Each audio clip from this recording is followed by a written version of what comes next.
안녕하세요. 김철회라고 합니다. 오늘부터 제가 모든 강의를 하는 데 있어서 맨 처음에 하는 나도 행복해질 수 있을까?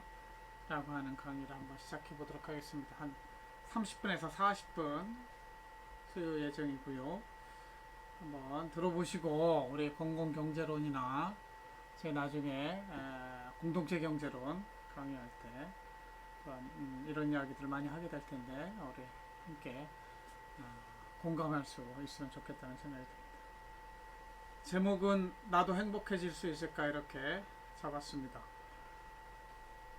그리고 저는 말씀드린 대로 한남대학 행정학과에 이제 12년 차 되고 있습니다. 전체 제가 좀 말씀드릴 내용은 첫 번째는 어떤 나라가 더 행복한가, 그리고 나에게 행복이란 무엇인가, 나의 행복 요인은 무엇인가, 최종적으로 나의 행복 함수를 찾을 수 있을까, 이런 내용을 좀 말씀드리도록 하겠습니다. 첫 번째, 어떤 나라가 더 행복할까요? 세계에 250개 국가가 있다고 하는데 그 중에서 어떤 나라가 더 행복할까? 이거 뭐 주관적이기 때문에 알 수는 없습니다. 그러나 UN에서 발행하는 World Happiness Report라는 게 있습니다. 여기에 나오는 내용들을 간략히 설명해 드리도록 하겠습니다. 행복에 영향을 미치는 요인을 UN에서는 이렇게 한 6가지로 보고 있습니다. 첫 번째는 경제적 수준, 그러니까 1인당 나누는 겁니다. 전체 GDP는 국력이라고 할 수 있지만 1인당 GDP가 이제 각 개인이 잘 사는 정도라고 할 수 있는데요. 그것을 행복에 영향을 미치는 첫 번째 요인으로 보고 있고, 두 번째는 사회적 지지, 사회적 관계를 통한 안정감, 이거 전문용어로는 사회적 자본 또는 사회 자본 뭐 이렇게 부릅니다. 그 다음에 건강, 요즘 뭐 100세까지 산다고 하는데 100세 사는 게 중요한 게 아니고 건강한 삶을 유지할 가능성을 말하죠. 건강한 삶을 유지할 가능성, 기대 수명도 중요하지만 건강한 삶을 강조하고 있습니다.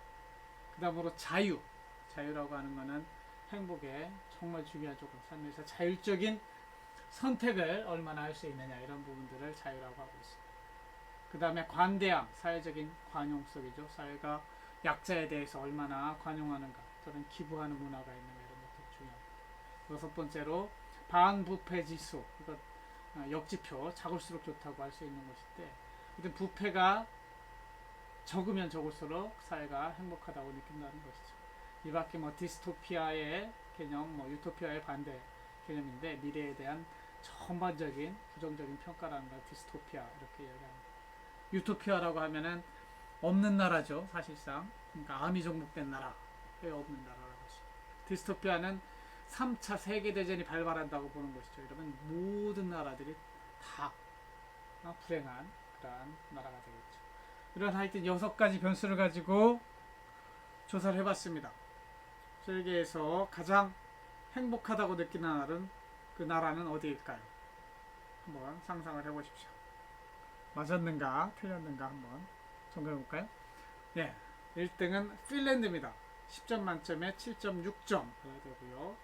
그 다음에 노르웨이, 덴마크, 그 다음에 아이슬란드, 스위tzerland 뭐 이렇게 들어갑니다.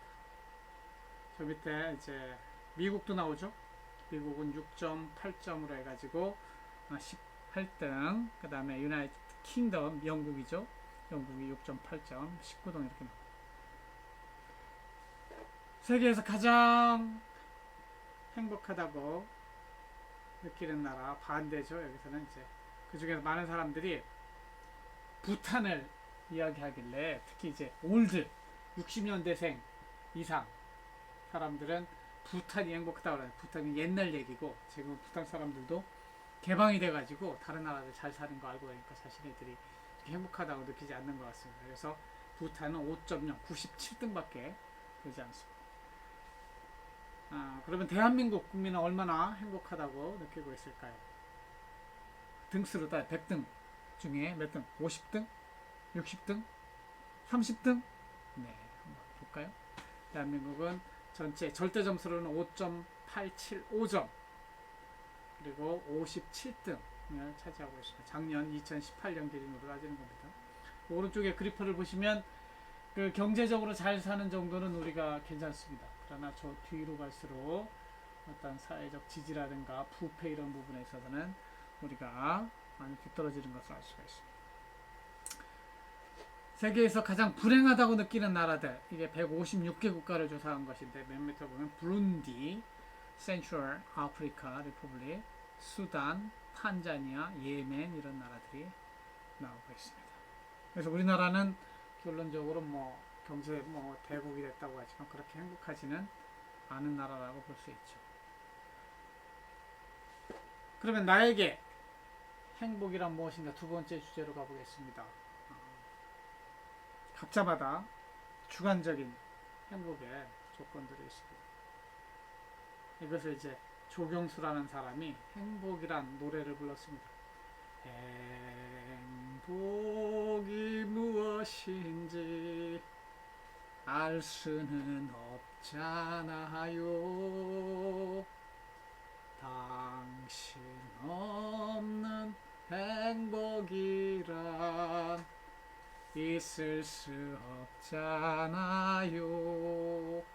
제가 어릴 때 들었던 노래인데 이 조경수가 누구냐면 그 조승우 아시죠? 조승우 뮤지컬 배우 타짜에 나오고 조승우의 아버지가 조경수가 되어 있습니다.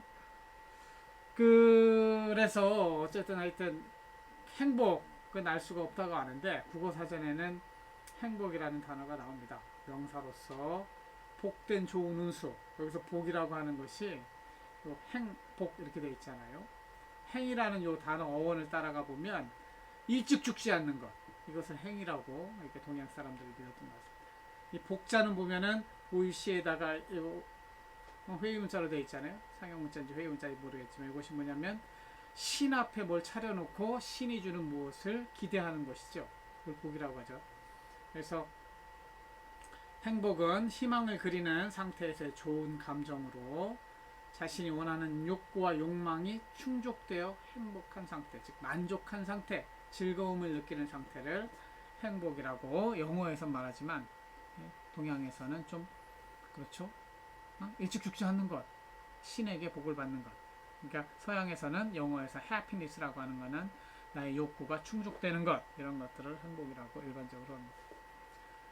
그래서 영어 사전을 좀 찾아보면 joy란 말이 나오고 contentment란 말이 나오고 뭐 이런 satisfying 이런 말들이 나옵니다. 이런 것들이 다 만족한다는 그런 느낌을 가지고 있죠. 그럼 철학에서는 행복을 뭐라고 하느냐? 철학에서는 대표적인 것이 니코마코스 윤리학이라고, 이게 니코마코스가 아리스토텔레스의 아들입니다. 아들한테 주는 윤리학으로서의 책에 나온 유다이모니아라는 개념을 썼는데, 아리스토텔레스가 이야기하는 행복의 조건은 외부적으로는 부가, 그렇죠? 잘 살아야 되고 건강하고 외모도 중요하고 권력도 중요하다 이거죠. 그러나 이런 것들은 짐승들도 추구하는 것이고 진정한 행복하고는 좀 관련이 멀고 오히려 불행, 이것이 있으면 불행하진 않다 이런 정도가 되겠죠.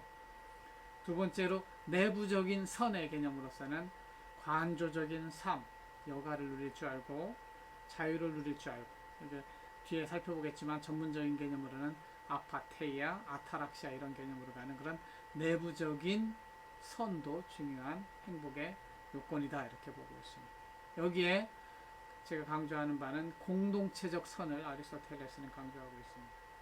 정치적으로, 사회적으로 인간은 공동체 관계 속에서, 참여의 관계 속에서 행복을 느낀다는 거죠.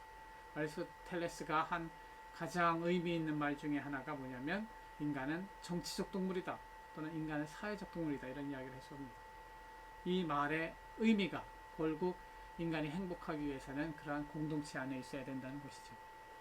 그래서 그 뒤에 철학자들이 전문적인 용어들을 만들어낸 걸 보면은 스토아파는 대표적인 개념은 아파테이아, 그렇죠? 금욕적인 삶을 통해서 정념, 잡념이죠, 머릿속에 있는. 그러나 욕망에 휘둘리지 않은 상태, 이것이 동방 정교의 수도원으로 이어집니다. 그 다음에 헤도니즘이라는 게 있습니다. 이집트 북부 지역에 이제 퀴레네 지역이 있는데 그 지역 중심으로 발달한 개념으로서 퀴레네 학파의 개념은 pleasure, 이것이 반드시 육체적인 쾌락만 의미하는 것은 아닙니다. 순간적 쾌락을 포함, 정신적 쾌락을 포함한 전체적 쾌락이 행복의 중요한 요건이다, 이렇게 보는 것이 헤도니즘입니다. 이것이 이제 순수한 이렇게 정화가 돼서 정신적인 올곧한 그런 상태의 행복으로 이어지는 것이 에피쿠로스 학파의 아타락시아라고 할 수 있습니다. 그래서 이 영혼의 평정 상태, 고통과 공포가 없는 상태를 아타락시아 이렇게 이야기를 하고 있습니다.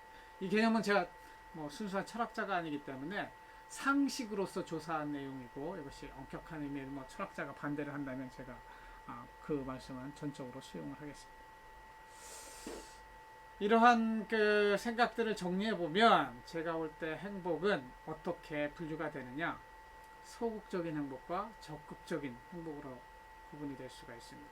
소극적인 행복은 아까 불행 요인이라고 이야기했던 생존하기 위해서 필요한 것들, 경제적인 가난에서 벗어나는 것, 신체적 위협에서 벗어나는 것, 고통과 고난으로부터 벗어남으로부터 느끼는 행복감을 소극적 행복이라고 할 수 있습니다. 이게 뭐 아리스토텔레스도 이야기했는데 이거는 본질적인 행복이 아니라 이거보다 좀 더 본질적인 행복은 self actualization 이야기하듯이 자기가 정말 하고 싶은 그런 자아 실현의 상태죠. 위협의 상태에서 벗어나서 진심으로 자기가 하고 싶은 무엇을 추구함으로써 얻는 행복, 이것을 저는 적극적인 행복이다, 이렇게 이야기를 합니다.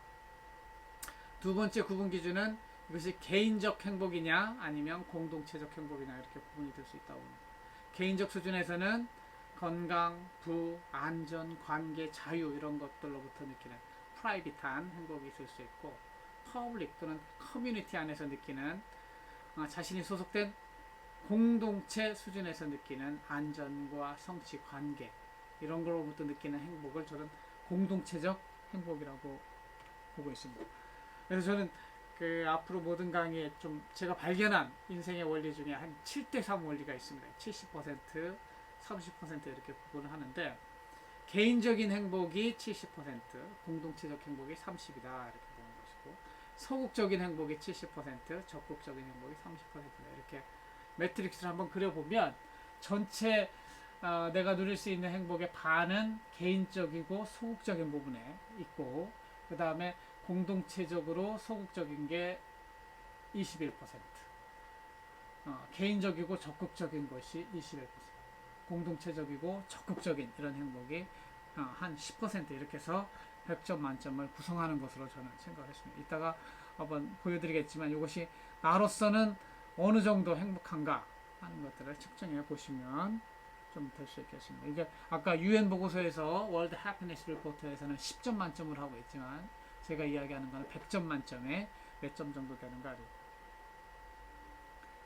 세 번째 주제로 가서 나에게 그 행복한 삶을 만드는 요인은 무엇인가, 이런 것들을 한번 구분해 볼 수 있겠죠. 각자들도 시간이 되시면 개인적인 요인들은 어떤 게 있는지, 공동체적 요인들은 어떤 게 있는지 한번 생각을 해보고 정리를 해보시기 바랍니다. 저 개인적으로 보면 이 프라이빗한 요인으로서의 어떤 소극적 행복 요인들은 내 안에 나를 불행하게 만드는 것들을 없애는 것이잖아요. 나를 불행하게 만드는 요인들이 우울증, 가족과의 이별. 제 가족이 벌써 아버지, 형제 둘 이렇게 셋이 떠났거든요. 가까운 가족들. 이 가족과의 이별이 나를 불행하게 만들고, 경제적인 곤란, 어릴 때 가난했던 것, 지금도 돈을 잃게 되면 불행감을 느끼죠. 신체적인 질병, 아프면 행복하지 않아요. 그리고 관계적으로 외로움, 왕따를 당할 때 불행함을 느낍니다. 그 다음에 사랑에 실패하든 일에 실패하든 뭔가 게임에서 지든 실패의 경험은 또한 나에게 불행을 생각하게 합니다. 무엇보다 저는 미래에 대한 소망이 없을 때 저는 불행감을 느낍니다. 내일은 뭐 할까? 오늘은 뭐 할까 할 때, 아침에 일어났을 때 내 안에 미래에 대한 계획이 없을 때, 그때 불행감을 느끼는 것이, 이런 것들을 없앨 때 소극적인 측면에서 행복이 증진될 수 있는 것이죠. 그 다음에 공동체적 요인들로서 제 안에 이제 불행 요인 또는 소극적 요인은 뭐냐면, 불공정한 대우를 받을 때 이 사회 전체적으로, 그렇죠? 노동자의 비정규직에 대한 부당한 대우, 이런 것들이 공동체적 요인으로서는 불행 요인이라는 생각이 듭니다. 그리고 불안할 때, 사회적으로 전쟁이 일어난다, 북한의 핵 위험 또는 범죄의 위험, 이런 것들이 느껴질 때 사회 전체적으로, 공동체적으로 저를 포함한 모든 사람들이 불행감을 느끼게 된다고. 그 다음에 불확실한 미래, 지금 실업률이 높잖아요. 특히 우리 학생들 청년 실업률 때문에 고생을 하는데, 이것이 우리 제자들, 학생들만의 문제가 아니고 저희 기성세대인 저희들도 그런 부분들이 공동체 안에 있기 때문에 불행감을 느끼게 만드는 요인들이 되겠습니다. 이런 것들은 소극적 요인들을 정리해 본 것이고요. 제 개인에게 적극적으로 행복하게 만드는 요인들은 무엇일까? 공동체적인 차원에서 어떤 것들이 있을까를 한번 정리해 보면, 저는 가장 이 행복감을 느끼는, 적극적으로 행복감을 느끼는 순간들은 관계가 잘 유지되고 발전될 때, 특히 아내와의 관계, 아들, 딸, 자녀와의 관계, 이럴 때 좋습니다. 그 다음에 개인적으로 무엇인가 성취를 했을 때, 실패가 아니라 성취를 했을 때, 논문을 썼다든가 학교에서 승진을 했다든가 좋은 책을 냈다든가 뭐 이런 것들이 되겠죠. 그 다음에 저는 주관적으로 저는 그 목욕탕 속에서 사유할 때, 생각에 잠겨 있을 때 나름대로 그것이 어떤 행복감을 줍니다. 물론 책을 읽을 때도 그렇고요, 글을 쓸 때도 행복감을 느낄 때가 있어요. 또한 스트레스를 받은 것을 풀기 위해서 하는 취미 생활을 할 때도 참으로 행복감을 느낍니다. 제가 제일 좋아하는 취미는 낚시. 붕어 낚시를 좋아하는데 우리 가족들 돌보느라고 실제는 낚시를 못하고 있습니다. 하지만 하여튼 유튜브에서 낚시를 많이 보고 있는데, 하여튼 낚시를 보는 것 자체만으로도 즐거움을 느끼는 그런 적극적인 행복이 있습니다. 그 다음에 야구, 탁구, 골프와 같은, 제가 구기 운동을 좋아하는데 그런 운동을 할 때 행복감을 느낍니다.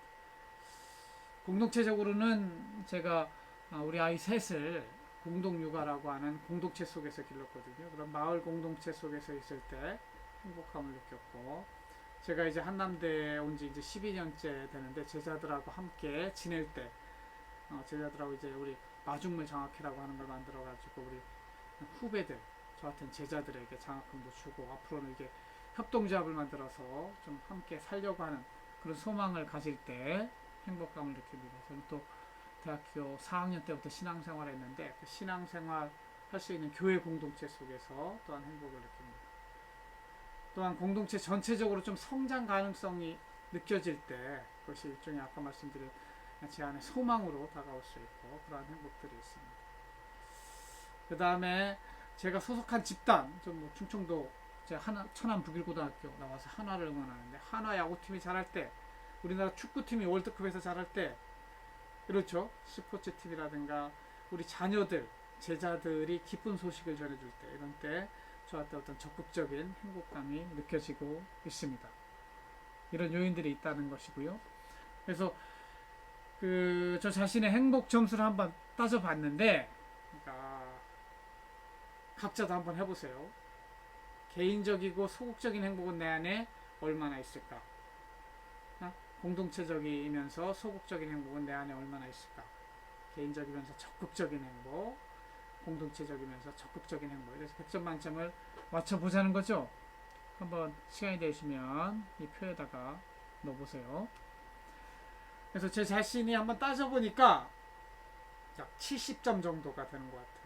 개인적이고 소극적인 행복은 이 50점 만점에 31점 정도, 공동체 행복은 30점 만점에 18점, 적극적인 개인적인 행복 21점 만점 중에 15점, 공동체적이고 적극적인 행복 9점 만점에 6점, 뭐 이렇게 대충 한번 해본 수치인데, 그래서 아까 그 행복지수 따지면 나오지만 핀란드 이런 나라도 7.5점 막 이래 나오잖아요. 저도 개인적으로는 그 정도의 행복을 느끼는 거니까 70점이 결코 낮은 점수는 아닌 것 같습니다. 그래서 저는 하여튼 모든 걸 떠나서 저 자신은 행복한 사람이라고 늘 생각을 하고 있습니다.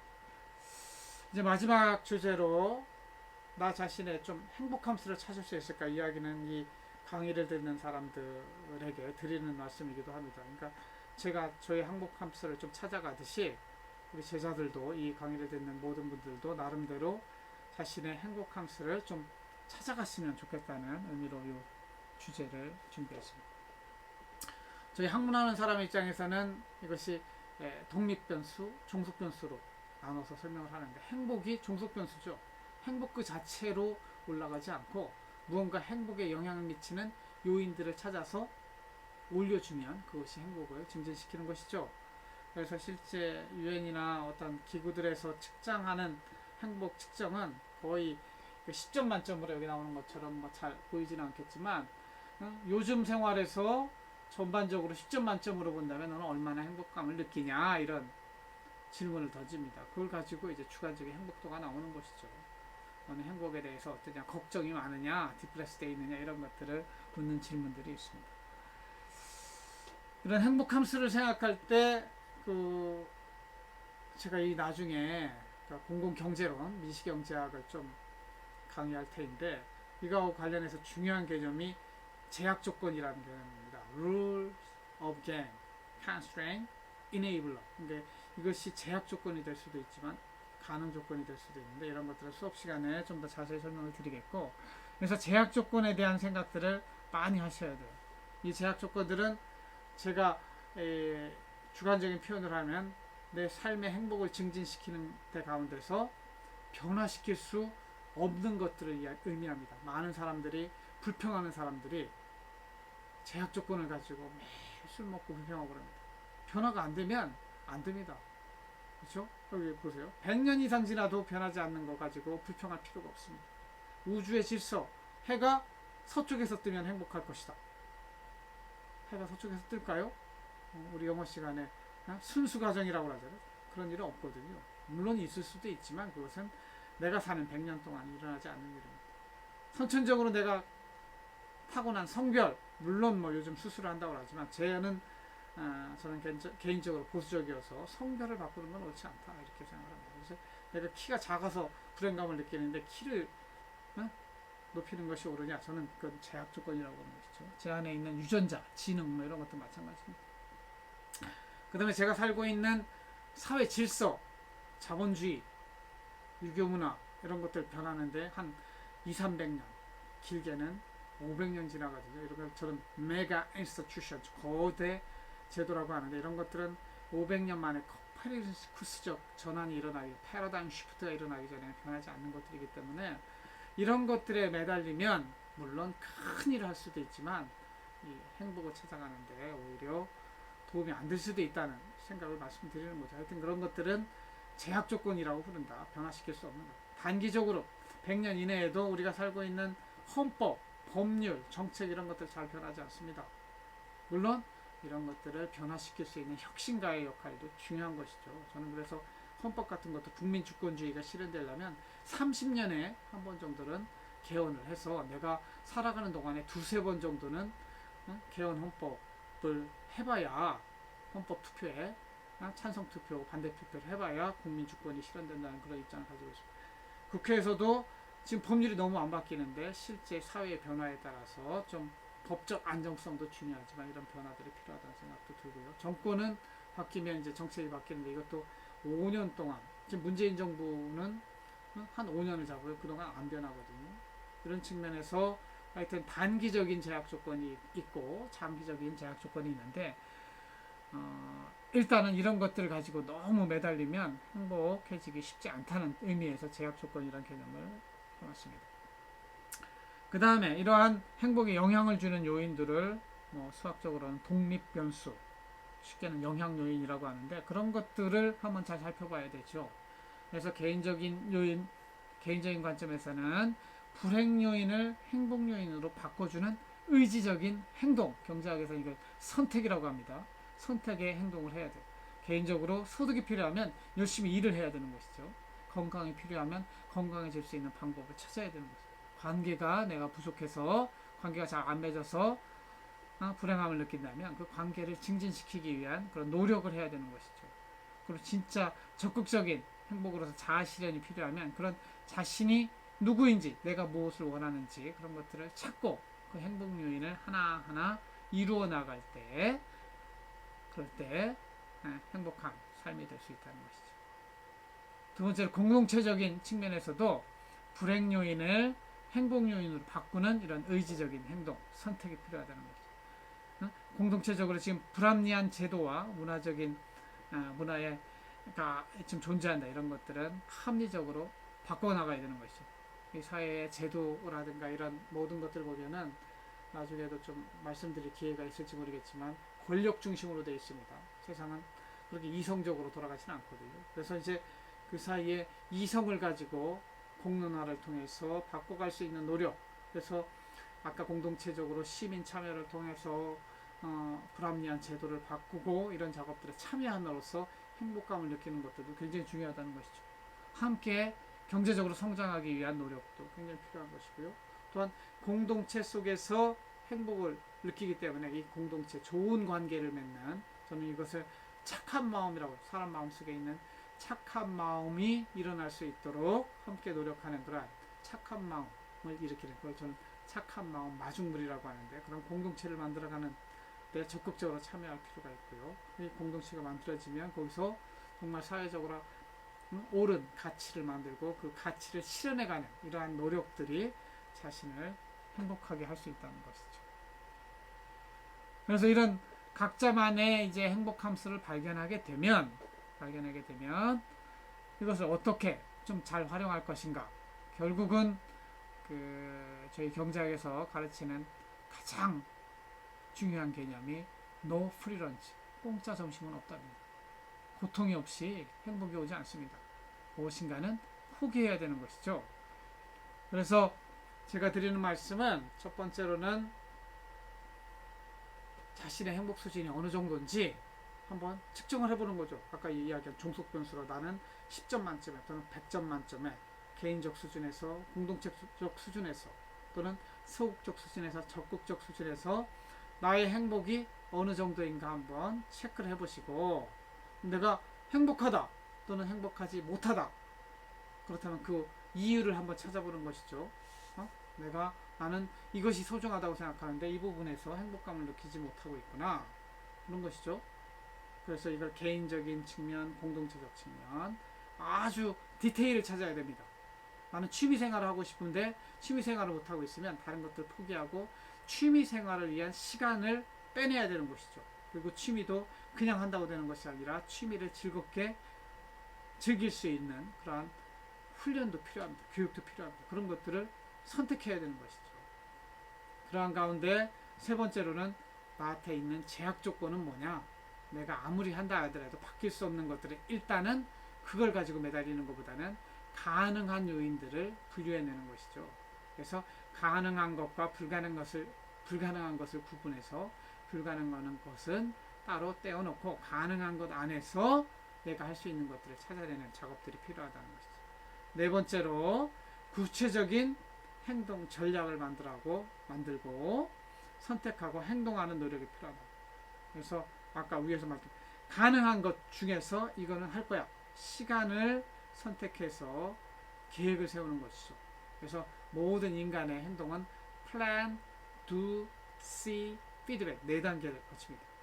행정학이 다루는 것도 대부분 계획하고 행동하고 평가하고 완료하는 것이거든요. 그래서 plan, do, see, feedback 하는 구체적인 계획을 세워야 됩니다. 그리고 마지막으로 지속적으로 그것이 잘 되고 있는지를 점검, 수정하는 작업이 필요합니다. 인간은 1년이면 365번 반복되는 하루하루를 지내게 됩니다. 그 하루하루가 조금이라도 개선되면 일씩만 개선돼도 365가 개선되는 것이거든요. 그래서 저는 늘 우리 제자들과 만나는 사람들에게 이야기합니다. 일기를 쓰는 사람이 행복하다. 일기를 쓰는 사람은 매일매일 조금 더 자신이 행복해질 수 있는 그러한 것들을 점검하기 때문이다, 이렇게 하죠. 그래서 일기를 엄격하게 쓰라는 얘기가 아니고 하루를 지난 것들을 되돌아보면서 내가 이런 부분들은 잘했지, 이런 부분들은 좀 후회되는데, 이런 것들을 점검하는 작업들이 행복한 삶을 사는데 굉장히 도움이 될 거라는 것이죠. 그래서 제가 저는 유언장을 다 블로그에 써놨습니다. 그래서 누구랑 비교해서 내가 행복하다가 아니고 제가 유언장에 이렇게 나는 세상에서 가장 행복한 사람이었다 이렇게 유언장에 이게 우리 자녀들이 내가 세상을 떠났을 때 읽을 수 있는 표현으로 써놨어. 이것이 누구보다 행복하다가 아니고 아까 피드백과 이런 것들을 좀 환리를 통해서 내가 매일매일 노력했기 때문에 내가 죽는 순간 그 순간이 절대적으로 가장 행복했고 내 인생은 나하고 관계했던 모든 사람들 때문에 그렇게 행복했다고 이렇게 쓸 수 있는 사람이 되시길 바랍니다. 그래서 저도 뭐 아직 다 제가 뭐 유언장을 우리 자녀들만 볼 수 있도록 해놨지만 나중에 제가 뭐 이렇게 금방 죽을 사람은 아니지만 하여튼 그런 마음으로 이제 하루하루 살아야 되는 것이죠. 마지막 말씀을 드리면 그래서 결국 유한한 인생을 사는 삶의 입장에서는 결국은 선택이라고 하는 것은 버리는 것입니다. 내 안에 해야 할 일들, 내가 해야 할 일들, 하고 싶은 것들 중에 제약된 내 시간, 남아있는 시간을 돌이켜볼 때 선택해야 될 것들이 있습니다. 우선 중요한 것들을 선택했다면 중요하지 않은 것들은 버릴 줄 알아야 돼요. 버리지 않는 한 내가 원하는 것을 할 수가 없는 것이 인생입니다. 그러니까 젊은 시절일수록 더욱 이런 것들을 명심해서 사실 필요가 있어요. 여러분들 젊음이 영원할 것 같지만 영원하지 않습니다. 언젠가는 끝이 오고 그 끝이 왔을 때 나는 인생을 저렇게 살았지 말았어야 되는데 이런 생각할 때 가장 불행한 겁니다. 그래서 그 순간순간을 최대한 행복한 삶을 살기 위해서 선택하기 위해서는 또 버리는 것이죠. 이러한 삶을 살아가시길 바랍니다. 그래서 이런 뭐 저희 개통철학 같은 이런 행복론을 이야기했지만 이걸 기초로 해가지고 제가 한 학기 동안 행정학도를 위한 공공경제론을 미시경제학과 재정학 중심으로 해서 15강의를 하고 제가 추후에는 이제 공동체 경제론이라는 부분도 강의를 할 수 있도록 노력하겠습니다. 아무튼 들어주셔서 감사하고 제 수업에 들어오시는 분들은 반드시 여기까지 듣고 저하고 수업 시간에 함께 대화를 했으면 좋겠습니다. 감사합니다. 마치겠습니다.